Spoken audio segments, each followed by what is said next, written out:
Rory from Science of Fitness today in West End.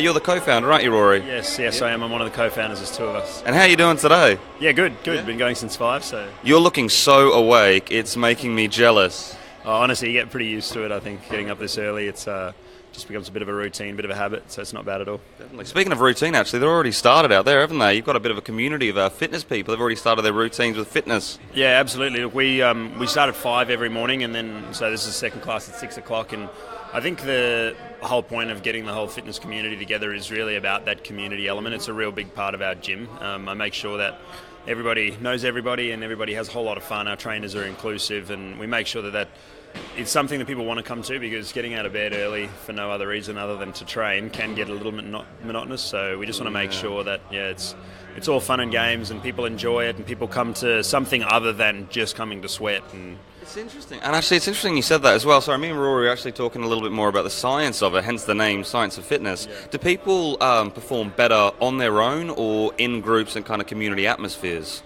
Look, I think it depends on the person. I think it does depend on the goal and what they're trying to achieve. We are fortunate to work with a whole range of people from, your very, very beginner to person who's never really been in the gym to an elite athlete who's competing internationally. And I think when I see general population train, I think they definitely do better in a group. They seem to, one, keep themselves more accountable. Secondly, they keep each other accountable. And I think there's a huge element of obviously training, but then being able to go for that coffee afterwards or whatever they choose to do. That kind of thing works really well. Yep. So I think the groups work really well for gen pop stuff. But then at the same time, if you do have somebody who's got higher ambitions and aspirations to really perform at that elite level and high level, they generally are a bit of a lone wolf, so to speak, and they sometimes go, this is what I've got to do because I know I need to do this, it's important for my career or whatever else, and then they get that done accordingly, and they're generally self-motivating and they'll get it done by themselves. That's fascinating, the science of it, because you actually have a background in neurology, don't you? And you've kind of studied communities and the psychology kind of understanding of it. So why do you call it the science of fitness? Well, I think the fundamental of it is that I've always been really keen on good academia and good studies on health and science, and we've got a ton of them, and we're very fortunate to live in Australia where we obviously have great universities around us and they're really sort of well published, and so we can get some really cool stuff on it. I think the important part is that there seems to be a bit of a disconnect between the world of science and then what we call reality. And the world of science is... That's a big statement, mate. That is a big statement to make. Yeah, mate, it is pretty big. But I think the reality is that we think, science will get lost in, lab coats and goggles and stuff. And it's very applicable. It really is applicable. So if we do take the deep, hardcore science of things like human performance and neurology and all those things into account, it's fascinating when we can peel back the layers and start to go, hey, this actually applies to everybody. It applies to our everyday lives. It does apply to the way we train, but it more importantly applies to our psychology. It applies to the way we really go about our business. And I think at the end of the day, we wanted to come up with the name Science of Fitness because we do want to create that science, but we also want to create the sort of art at the same time. So it's really, I suppose, about being arty in the way you're applying science and making sure that you're not just swamping people with hardcore sciencey facts on the small little things that mightn't matter to them.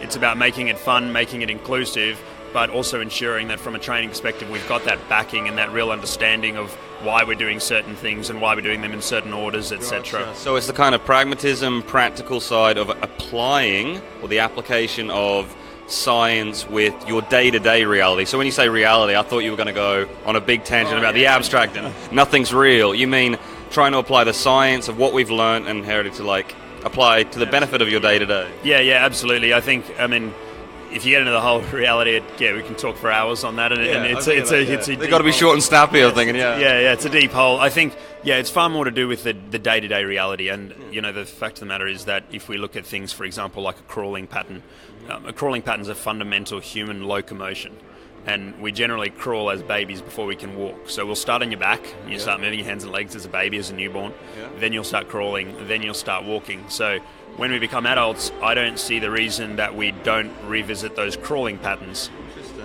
And then it's quite interesting to start to have a bit of a look and see what some publications have said about it and developing a few crawling patterns. So have you got crawling workshops now where people crawl or apply that into their training? Not a workshop as such, but we do crawl in just about every session that we do. So again, beginner or super elite, you'll all crawl. And the idea is really There's a couple of reasons behind it, but the fundamental is that we're looking at a proper neuromuscular patterning, neuromuscular coordination, and going back to moving your body. So really our belief in here is it's about movement, it's about proper movement, it's about doing patterns properly. So if we're taking something like crawling into account, we want to make sure that the person who's crawling is just crawling properly. They're crawling to be able to keep their spine still. They're also crawling to be able to go through different locomotion patterns, and there's endless amounts of, I suppose, scope you can use within a crawling pattern. So it's really just an all-inclusive type of training that we'll do, where we do include crawling, but then we're also big fans of teaching proper weights, proper resistance training. So we'll still teach you squat, deadlift, chin-up, all of that. Yeah, we still do all the traditionals. There's really good place for that. I just personally think that at the end of the day, we need to encompass everything. I don't think there's any such thing as a bad movement. And unfortunately, we probably live in a world where movement gets told, this is good, this is bad, this is good, this is bad. And I can understand how, if you aren't exercise science-based, or if you don't do it for a job, it can get a little bit confusing at some stage. So it's really about saying, hey, all movement's good, let's make sure we can do everything, but let's make sure we're doing everything with control and with real purpose. Yeah. You're right, all movement is good. I mean, you look at kids and they're jumping up and down the monkey bars and stuff, and they're probably a lot different from adults as you age, but I mean, they're still pretty healthy, aren't they? 100%. I think that's the whole point, is if we have a look at what children do, their fundamental is that they play. But I've done it quite a lot. We do a few experiments here with a couple of our adults, and we'll get to the point where we'll go, all right, we've got 10 minutes at the start of your session, play. And they kind of look at you like, what do you mean? And the whole point of it is that we lose that ability to play, we lose that ability to coordinate, we lose that ability to move through patterns that are not necessarily linear. So we almost just, for lack of a better way of explaining it, trying to get outside the box. So we'll often create games. I'll get the coaches or the trainers to create games, and we just make sure that at the start of a session, if we add a ball into something, we'll do some form of, not necessarily juggling, just using a ball, just playing a bit of a game, play a game, run around and tap people on the ankle. And if you get and you're right. Yeah, you're right. Like when it comes to kids, even we can play games as adults, but we need to have rules and refinements. You're right. We are very linear, and there's no sprawl of chasing people. Yeah. Absolutely, and so it's very interesting when we start to have a look at the studies in the neurology space of what it does to the brain and what it does to the cognitive strengthening. So obviously there are a number of studies into different types of neurology, and my particular understanding of a lot of the neurology has to do with how the body moves and performs, but it inevitably led me down the road of also understanding how the brain makes decisions for us and how the brain starts to essentially pattern our thoughts and channel them in certain directions. And it's very interesting when we remove certain parameters from people and then say, right, play, get out of your comfort zone. And it's quite cool to start to see what some of the studies are saying about what that's doing to cognitive performance. So again, the idea is that if you're in to train at 6 a.m. and you're getting stimulated physically and stimulated cognitively, the rest of your day is most likely going to be at a higher performance than you probably thought you could do previously. So yeah, it's not so monotonous. You don't get in the office and go, oh, I'm here again. You know, the idea is that you're stimulated, you're ready to go. Because the brain, it's not a muscle, but there's no reason why we can't talk about it as brain muscle and train the brain. You have to train the brain, yeah, big time. Well, that's great, Rory. Do you know, could you actually let the viewers know where exactly to find Science of Fitness? And also, I was thinking if you've got any websites, or I think you should write a book, mate. These are so many thoughts as well. I'm learning so much, but yeah, where can people find this? This is in West End, isn't it? Yeah. So technically we're in South Brisbane, but it might as well be West End. It's on Manning Street, so it's kind of right near the big Sky Needle. It's just up the road. So just at the top of Fish Lane, which is fantastic. So it's a really nice area here in South Brisbane, good precinct. It's number 15 Manning Street, that's the address. Our website's www.scienceoffitness.com.au. And Instagram, I think, is Science of Fitness. I'm not on social media very much. I'll let my business partner do that. He's all over it. Well, we can get him next time then. Yeah. So Joey does that. Joey takes care of that side of things.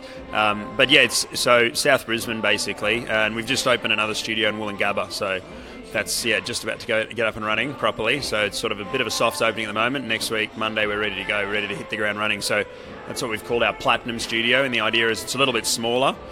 It's probably more for a bit more of a consolidated type class. So we've got maximum 10 people in there at a time, following a lot more neuroscience physical, biomechanical type, sciencey type things. Yeah. So that'll be good. Yeah, a little bit of a different style of training. Yeah. Well, we may have to follow the progress of that place then, the new store as they open up. Well, thank you very much, Rory, for coming onto the show. And come down here for your science, fitness, workshops, whatever's coming up. All good. Yeah, thank you, mate. Thank you. Oh, good.